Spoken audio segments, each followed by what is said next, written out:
When painting all these wooden eggs, you'll find they're very round and hard to hold, so the key to get one tiny pinprick of potentially bad paint job versus the whole thing being kind of smushy is to mount it.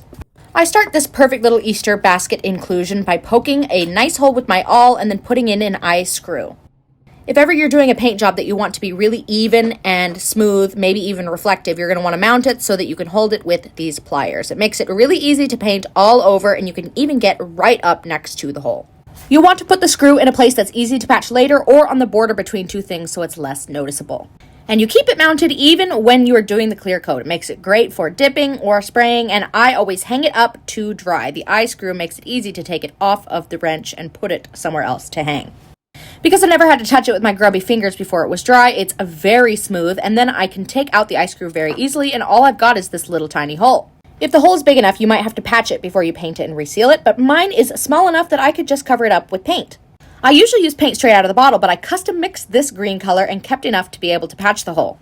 We are huge egg fans in this house, so this is going to be a great little gift inside of her Easter egg basket this year. The hole patches up really nice, and I'm so proud of this color. Look at these. They look like they are fresh out the chicken for real, because I also custom mixed this color. And just because you're trying to get a nice finish does not mean that you have to do a solid color. Like I'm doing this ostrich egg, and I just added an intermediate coat of this texture spray, and it is, as the name suggests, textured when it dries because it blows these little sandy pieces all over it. Once it dries, you can paint right over the top of it with your color again, and then when you're patching the hole later, you don't even have to be that careful because texture is kind of like the whole deal. It's really the small details like this that make something feel really real.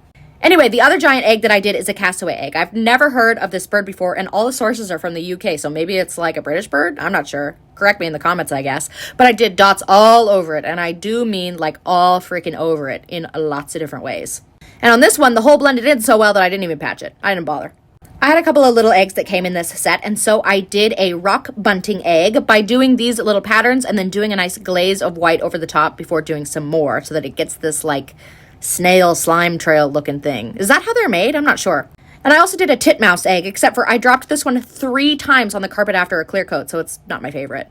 And now, even though I have a beautiful set of realistic eggs, the book that I wanted to go with it is out. Oh my gosh.